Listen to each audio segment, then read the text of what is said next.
So, it's Tuesday, and this week I have been feeling particularly exhausted, and it could be because of a PMDD episode. It is about that time, or it could be just an accumulation of all of the things that I've been doing recently, all the changes that I've been making. Regardless, usually I would just chalk this week's video up to a loss and spend the week simultaneously trying to rescue it and beating myself up for not having the energy to do the things that I want to do. I think instead it would be better if I focus on, in vlogs, they are a reflection of your daily life to a certain extent. So I'm going to just show you what I see, what I feel, the moments that are important to me. I think one of the things that plagues me with my cinematography is the desire to make everything profound and meaningful and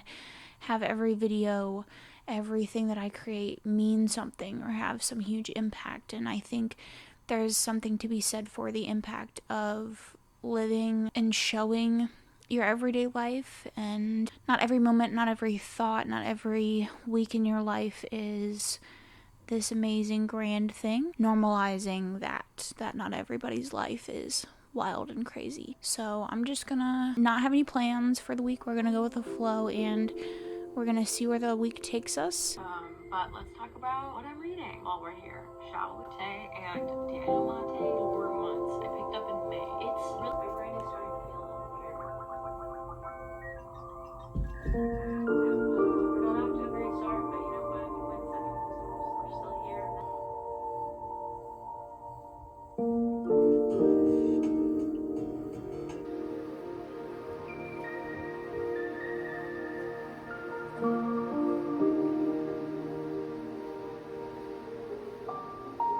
If you did not have the pleasure of playing Just Dance when you were a kid, I'm so sorry. But if you did, and you were looking for a really good, alternative to working out, you want to have fun, you don't want to have to go to the gym, or whatever, Just Dance is on the Switch, and you can get a yearly subscription of, I think it's $25, and you can have access to, all the songs, every song that all the Just Dances previously had, and it's just so worth it. It just instantly improved my mood, and I'm so glad that I decided to do it. It's gonna be something that I go back to when I'm in a bad mood and I just need some fun and a nice little exercise. But now I need to shower because I'm so sweaty.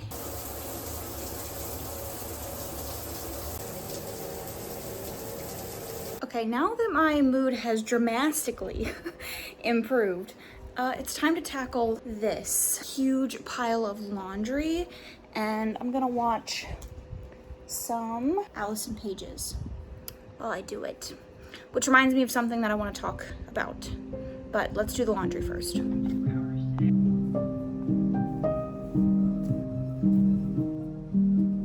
What's up, gamers? 7 hours before Monday, 6 days, 3 days, finish up the live stream. What not? Just finished 62, 63 pages of this book. You'll love that 5 months.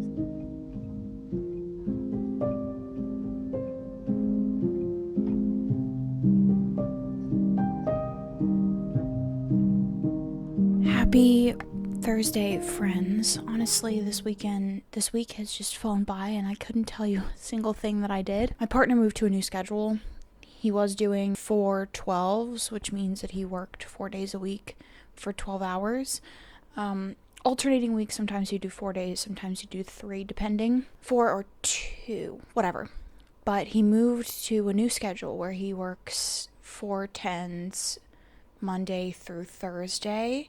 And so he's been getting off earlier, and it's completely fucked with my schedule. But yesterday we hung out, and I ended up overworking myself yesterday. I got home, I did my dance, I did some other stuff, and it ended up just completely, I just overworked myself and took things a little too rough, and I ended up in pain.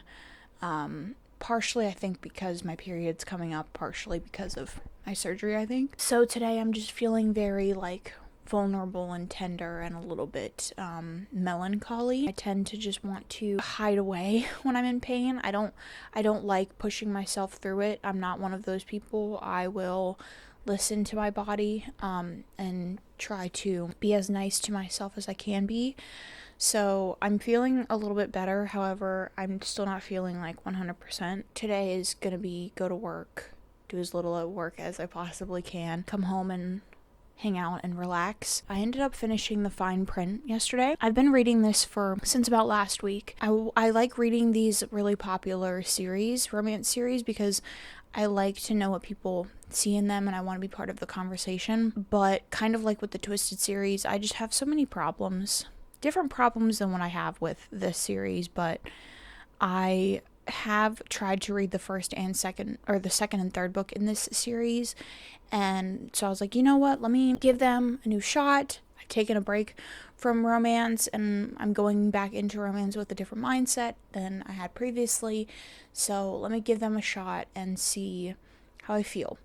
I tend to be a dark romance fan. I tend to be a fan of like the really intense, angsty, make your stomach hurt, deep, profound, like working through trauma and heavy stuff. That's what I tend to like. And so books that are not as much, books that are just the standard formula of fall in love, third act breakup, get back together, I tend not to love. But I'm kind of going in with like a new perspective of like, not everything has to be a 5-star for one, and not everything has to be like super profound and all of that. I went in to Fine Print. This is a billionaire romance, which I'm not the biggest fan of, but this is basically about Zara, who is a employee at what would be like a fictional Disney World, and the hero is set to inherit it after him and his brother fulfill some stuff in their grandfather's will, and his is to come up with a new idea for Dreamland within 6 months. And so he seeks out the creators, who are the people that like come up with the rides and stuff like that. Zara was not originally a creator, but after she submits something that he really likes, he makes her a creator and they start working together.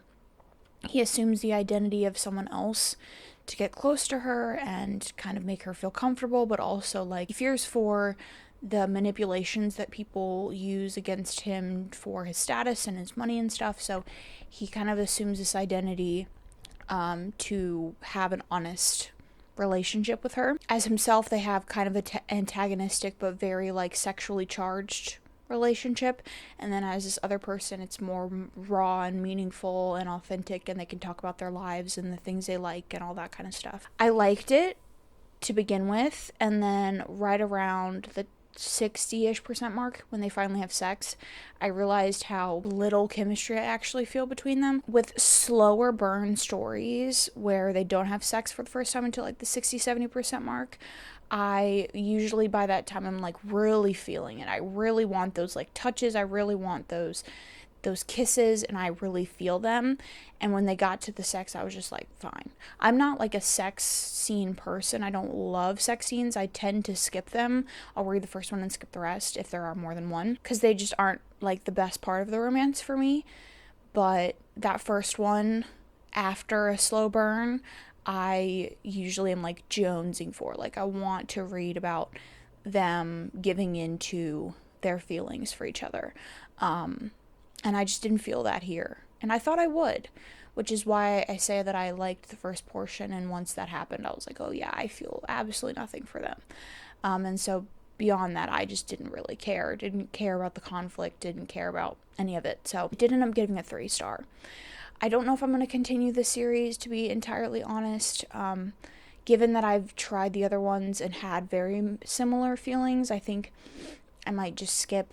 Who knows? I have both of them from my KU, like on my KU library, so I might try to pick them up at some point, but at the moment I'm not like super into it. And then I also got Funny Story by Emily Henry from my library. This is her newest release, and there was like a several month wait from my library, so I don't know why I got it so soon, but I like put it on hold, and like almost immediately, like 15-20 minutes later, I got the notification that it was given to me.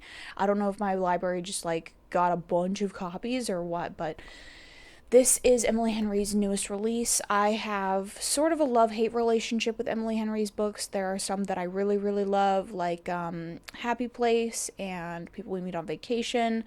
And then there are others that I really didn't like Beach Breed and the other one, Book Lovers, I think. So we'll see how this one goes. I have heard that this is like struggle love.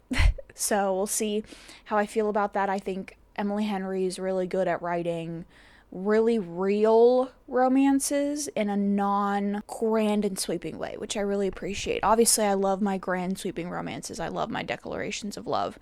But sometimes it's nice to read about people that feel like me. I think the thing that I'm called to the most at the moment is the Anthropocene Reviewed by John Green. Gotham is rubbing against the tripod, so you'll have to excuse that. This is a collection of essays on a human-centered planet. I like John Green's writing, always have, so I am excited to pick up this one. And then I also am still reading Adult Children of Immature Parents from last week, which I'm going into chapter 3. I haven't been reading this as steadily as I was planning to, but I just haven't really felt like diving in. It's not exactly giving me what I was wanting from the story. I'm definitely having those moments where I'm like, oh, yes, like that's exactly it. That's exactly how I feel. But it's not as cathartic, I think, as I was hoping for. So, yeah, that's the day. I'm going to go into work. I'm alone in the office today. So I'm going to go into work and kind of try to relax, probably read some of a funny story, and then come back home and relax. So we'll talk.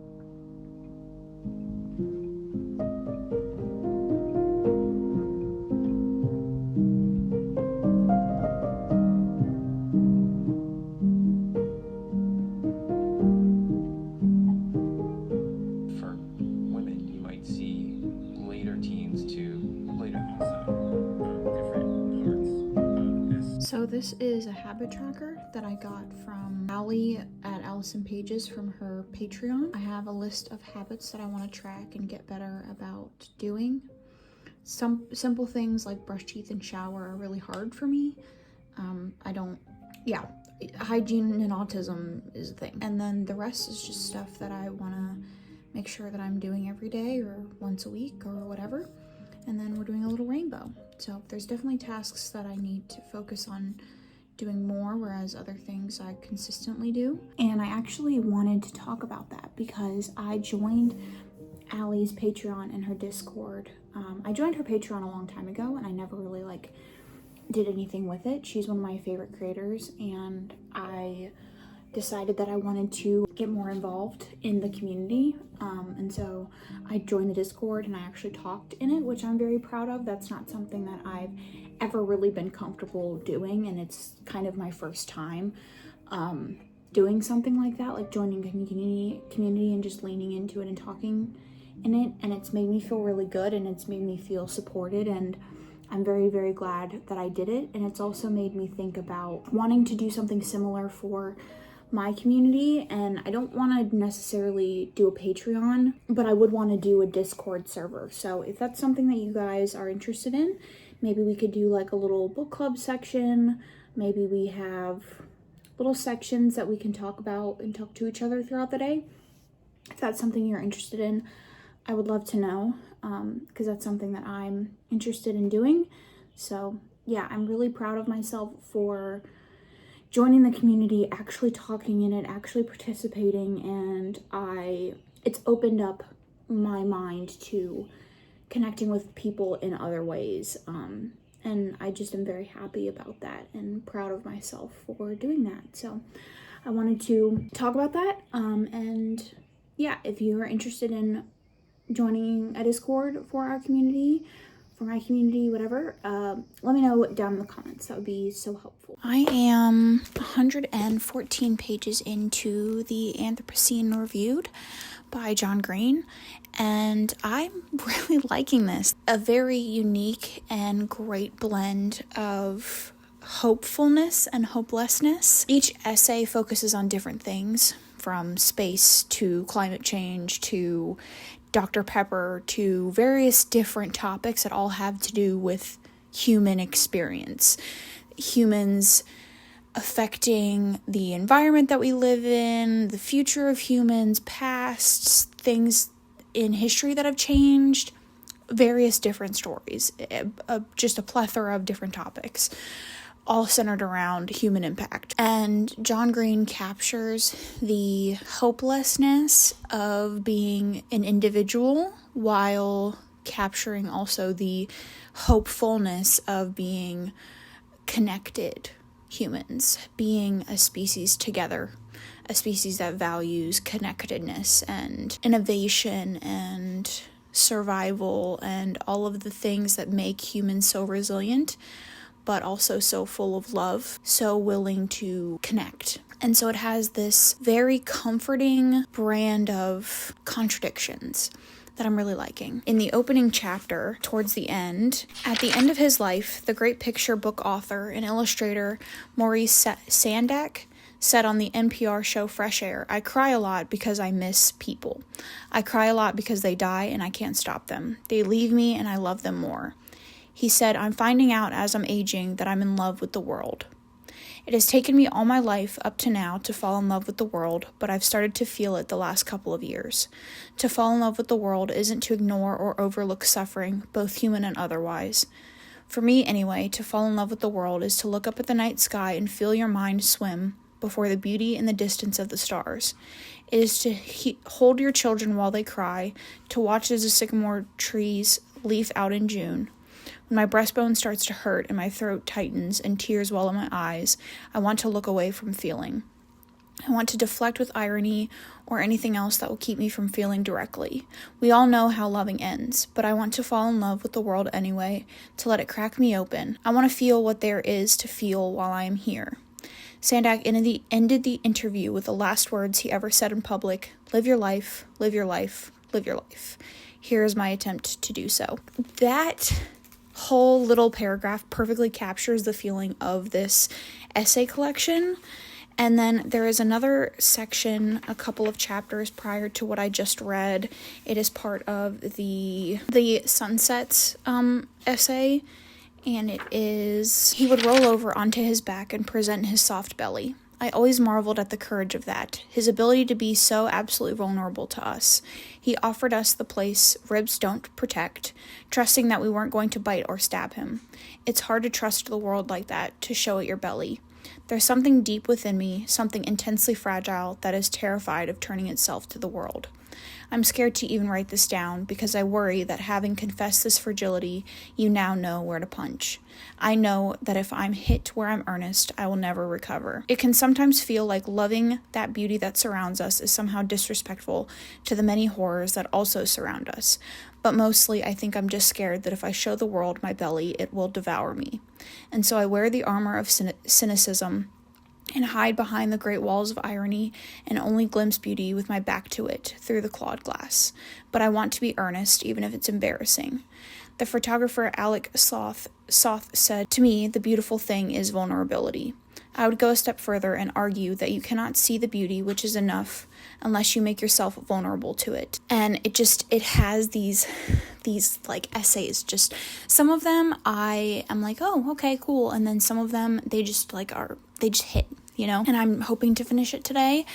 And then I also ended up starting Funny Story, and I don't know how I'm really going to enjoy this. So it's basically about the hero and the heroine, and they both were dumped by their significant others, and their partners end up together, like they were childhood friends, and they get drunk one night and confess their feelings for each other, and so they dump their respective partners and then run off and go on a vacation together, and they sort of leave their partners, their ex-partners, floundering, and so they end up rooming together.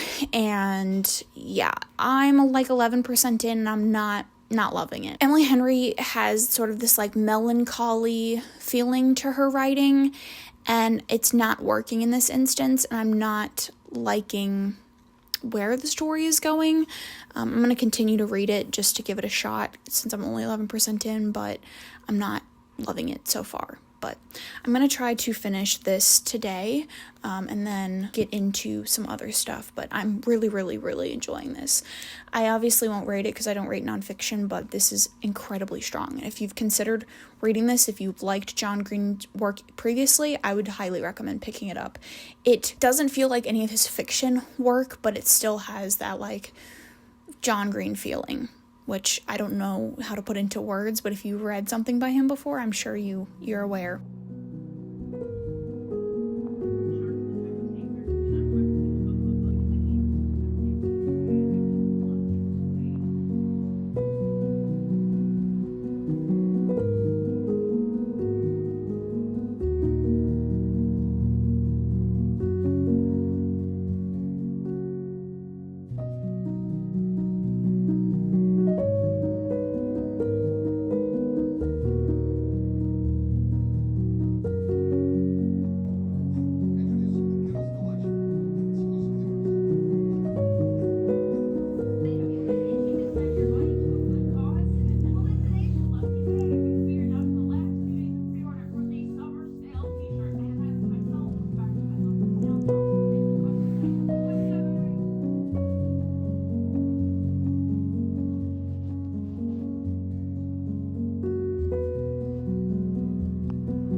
I ended up finishing the Anthropocene reviewed, and my feelings are pretty much the same as my last clip.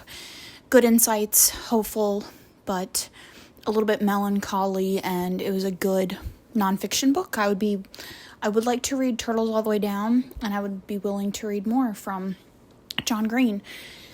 Preferably some adult stuff, but anything he puts out I'll read. I remember really loving his books when I was younger, so definitely excited to be enjoying some more contemporary works from him.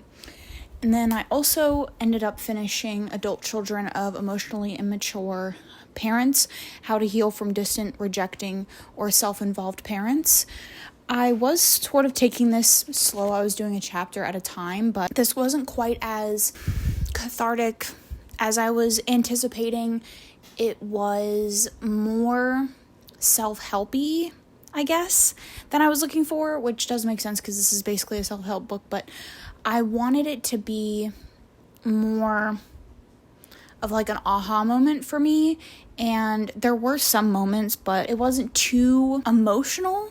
It wasn't too impactful, I think. It's a good place to start if you have never heard of emotional immaturity, if you have never even thought about your parents' parenting style. You just kind of know that you have some lingering things going on.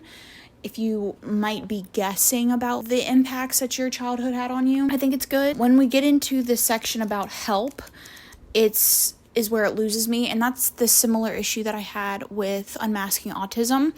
With the more like self-helpy, step-by-step books, I never find them quite as fulfilling, or like sections of the book, I never find them as fulfilling as I really want.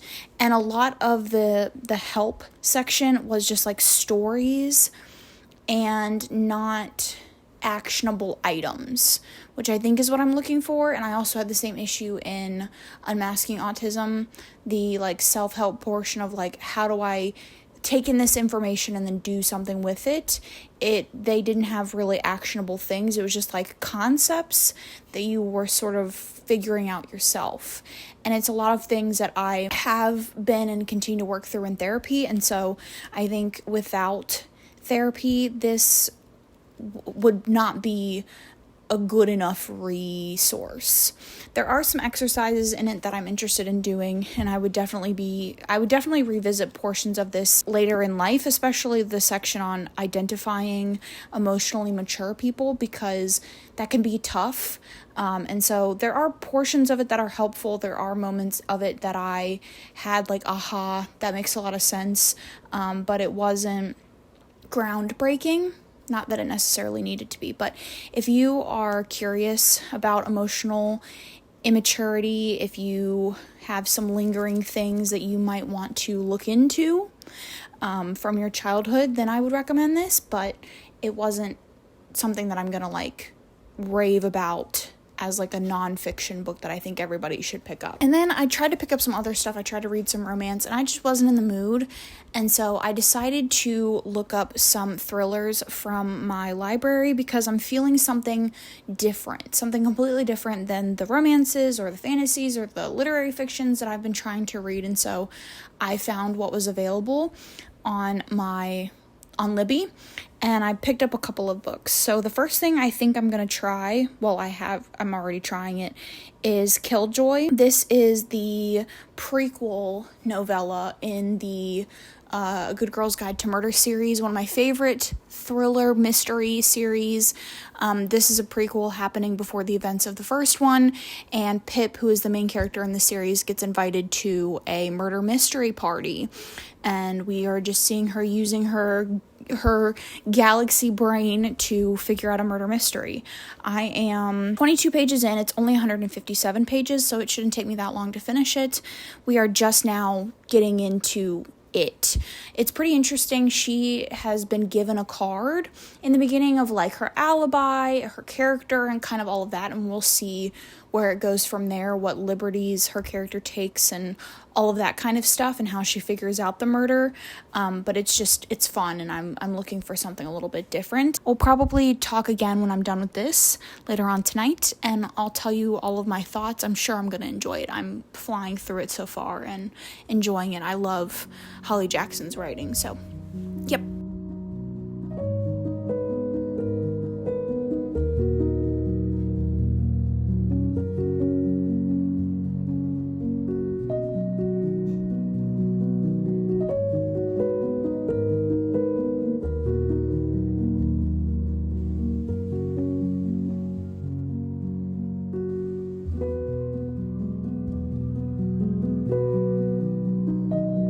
Last night I managed to finish Killjoy. It was probably about 8:30ish. I started to get a massive headache, so I ended up going to bed quite early. I was going to update you when I finished Killjoy, but I just didn't have it in me. But before I went to sleep, I started The Couple Next Door. But let's talk about Killjoy first. So Killjoy, I ended up giving 5 stars. I think it's a great addition to the series. It's fun. It kind of shows Pip in like more of Pip's personality that you don't initially get in the series. The series is quite dark and it's very emotionally heavy for Pip, and so it was nice to see this character that you grow to love in a new way. And it was kind of fun to see the origins of her murder mystery solving skills. No complaints. Like, it's really, really good. It's really fun, and it was exactly what I needed. And then I started The Couple Next Door. I was going to read The Girl in the Train, but I started to read it and I just couldn't figure out why, but I remember reading that book, and I don't have any record of it. Like, it's not on the list of things I've checked out from the library. It's not on my Goodreads that I've read it. I cannot remember why. It feels so familiar for me, but I'm pretty sure that I've read it. So I decided to pick up the other book, which was The Couple Next Door. This is basically about a couple who have a newborn baby, 6 months, and they are at a party next door with their neighbors, and the baby gets kidnapped. They come home from the party. They've been checking up on the baby every 30 minutes. They come home and the baby's gone. I don't know if this is supposed to be like a fictional, what is the case? The McMahon case, I think, is who the couple that went on vacation and their baby was stolen from their hotel room. I am about 70% of the way through. It's a pretty short book. It's not at all what I was anticipating. You pretty much know about 40-ish% of the way through who did it, what happened, the entire scenario. It wasn't quite what I was anticipating, and when we figure out who it is and they pretty much say who it is, I wasn't liking the direction the story was going. I enjoy a mystery more than like a thriller, and that's kind of become what it is. There is still a mystery aspect to it, and I am enjoying it more now that I've continued to read, but I wasn't liking the direction it was going initially. Now I'm enjoying it. I'm into it. and I'm hoping to finish it within the next couple of hours. And then I'm probably gonna try to read another thriller because I'm really enjoying the thrillers. So we'll talk once I finished it, I think. So I finished The Couple Next Door, and boy, where do I start? I was enjoying it for the first half. That seems to be like kind of a typical review for people that didn't like the book.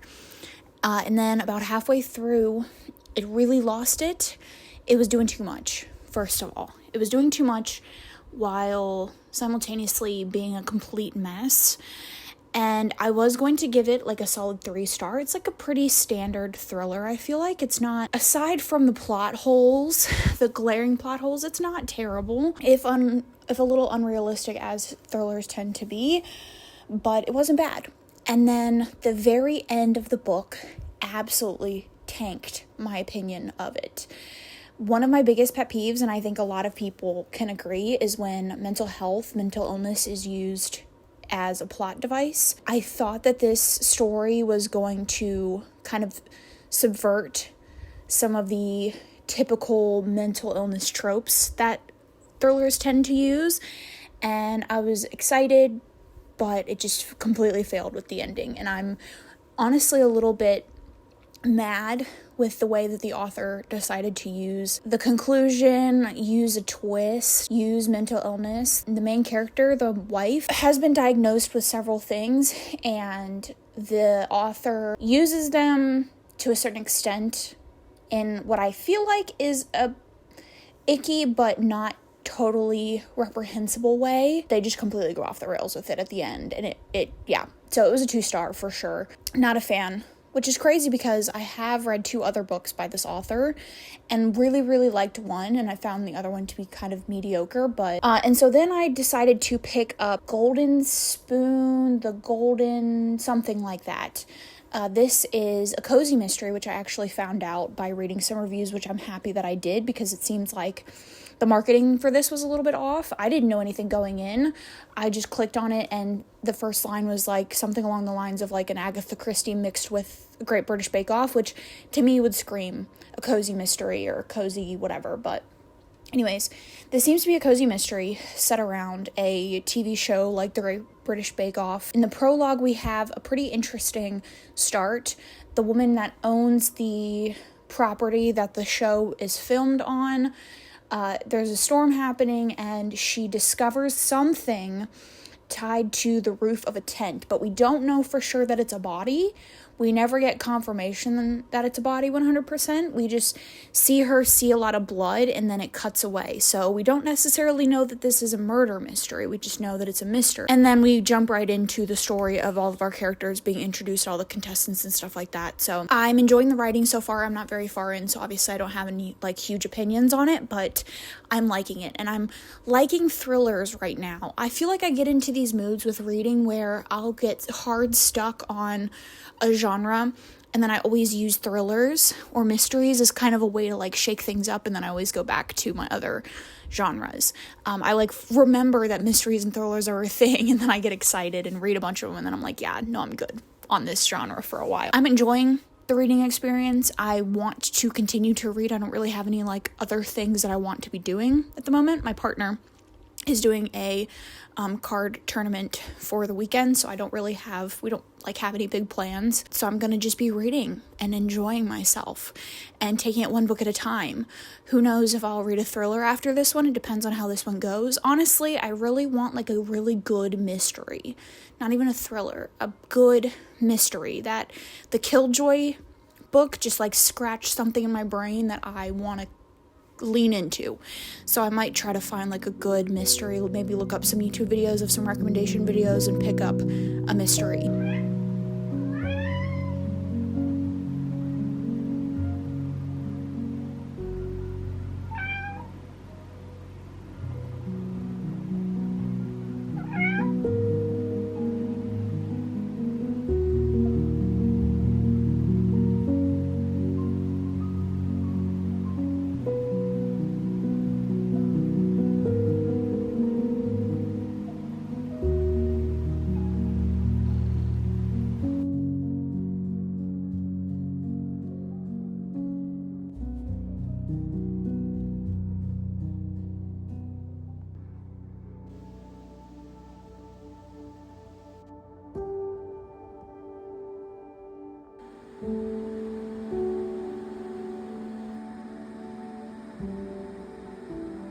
ended up finishing Golden Spoon. And it's Sunday, which means it's time to wrap up this video, get it edited for you guys. I ended up giving Golden Spoon 3 stars. I wish the author had spent a little bit less time on the baking scenes and more time on the mystery. I'm not the biggest cozy mystery fan. The ones that I have read, some I've really liked, some I haven't. Something that I noticed about cozy mysteries is they do tend to focus on the cozy parts, like food, books, stuff like that. But there is still a growing understanding of the mystery as the story goes on, and we didn't really get that. The book is short, however, we didn't really build up the mystery very well, and we focused a lot on the actual show itself. And then when all of the big reveals came, it was kind of a little bit rushed and kind of let me down a little bit. It wasn't a bad read by any means. Like I said, it's short and it's easy to get through. So it was fun-ish, but just not my favorite. That is it. That's it for this video. I really hope you guys enjoyed it. It was a week. And it was a video, I guess. So I would love to talk down in the comments about how your week went, what you've been reading recently, if you've loved anything, what your favorite cozy mystery is, or what your favorite mystery is in general if you read them. Don't forget to subscribe if you like content like this. I tend to focus on cozy vlogs with a lot of reading and other hobbies like that. My socials are linked down below. Thank you so much for watching, and I'll catch you guys in my next one.